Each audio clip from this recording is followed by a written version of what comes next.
feels nice. It feels really nice. It's lovely. Yeah. Okay. Right. A bit flatter, is that? No, that's great. Okay. And you're going to pop that on top. And there's your rolling pin. Okay. Right, let's see how we get on with this then. It starts off a little bit hard. Find it coming easier.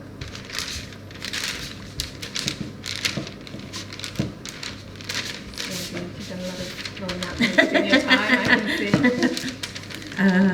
I think the last time I had a cookery class lesson was my mother was there, so she's quite disciplinarian with me. She had quite a come on girl, get on with it. This is what you do. It's okay.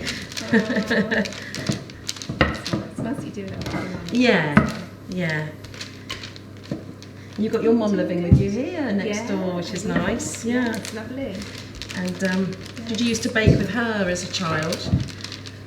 No, not really. I mean, my mum would make cakes. She still makes cakes sometimes. Yeah. But actually, my dad was a bit more of a baker. Yeah. Than my mum, to be honest with you. Yeah. So I think I would probably do. She would make more savoury dishes and the main courses, and then I would bake more with my dad, really. Yeah. But I understand that you were baking from a young age to the point where you were baking for people's weddings, making their cakes. Yeah. Like, when you were like, how old were you when you were doing that? About 18, 19, 20. In my free time, then I used to bake. I used to decorate cakes, and I used to love doing things like that. Making little sugar flowers and everything. Yeah, that was my passion. Yeah. And now look what you're making today. Come a long way. I know. Yeah. I have. Yeah, absolutely. In the olden days, let's say 200 or 250 years ago, they would use straw, but somebody would be writing on each one, or by hand they would write on there the name and the license number of the cheese, because that's how far back they were doing that. As you can see, there's our goat's cheese. What I want to do is I just want you to cut a small piece, and I want you to taste it. So this is 10 days old. It's a 10-day-old cheese. The black around it that you see is basically salt and wood ash. And the wood ash that they would use in the olden days would be vine wood. What does that do? It basically cures the cheese and penetrates it, draws a little bit of the moisture out of the cheese, and creates a protective film around the cheese, as you can see there. And you can see the cheese is drying from the outside, still creamy on the inside, and that little skin is protecting the cheese.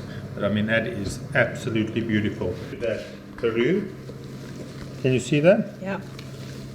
And I cut through the center and bring it out. There we go. And the lightness is all there. Beautiful. And when you said earlier on, said to me, what do you need to be careful of? When the word souffle is mentioned, so many people go into shock, so delicate. It's just keep to the basics, enjoy it, get it in there, and you will enjoy the dish.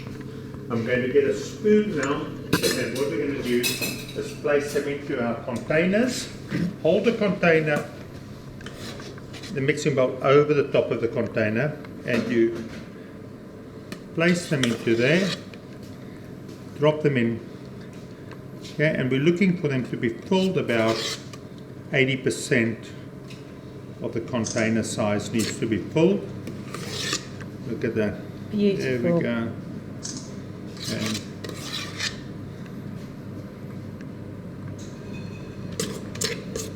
so what happens is it all depends on the size of your container, the cooking time, because some people might use a smaller container or a bigger container, but the cooking time is normally between 14 and 16 minutes.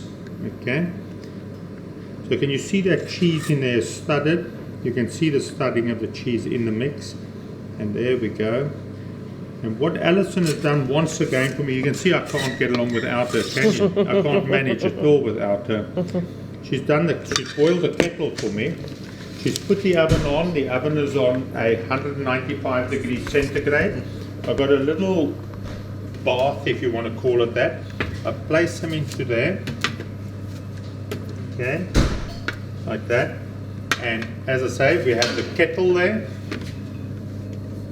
And I pour in boiling water into there. Oh. And I just want the boiling water to be about 20% of the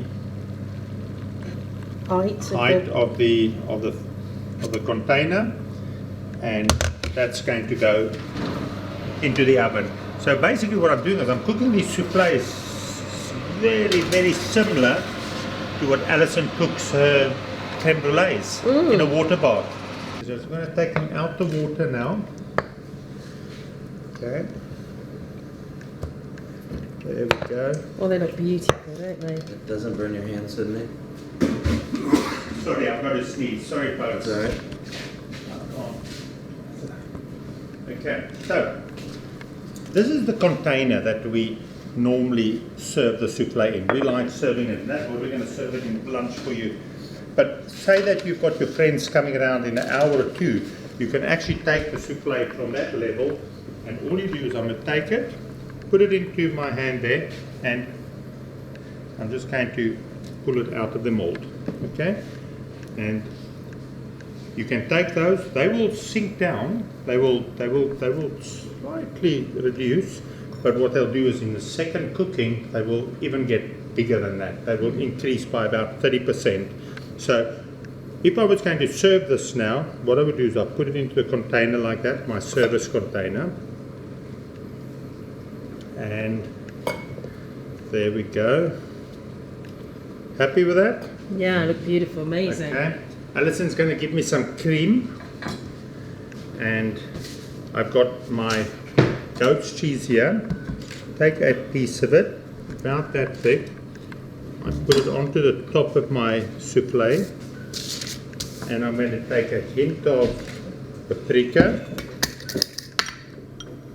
Because I've got the paprika in already, I'll just add a little bit. The other thing I like to add, this is just a little touch, is a little bit of paprika pieces. Okay. So that's not a powder, it's just dried paprika. And I'm going to take some cream and I pour the cream over the top. So you have the quantities in your recipe. So what does that do, that cream?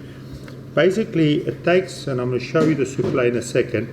Can you already see the cream busy, the souffle absorbing the cream? It's absolutely absorbing it. And in the cooking process now, that cream will be sucked up and absorbed like a sponge into that souffle and make it simply into a creamier and moister souffle. What we like to do is, Alison used the word the other day, moilu. The whole souffle will become moilu. So it goes into the oven, and that will take around about 8 minutes.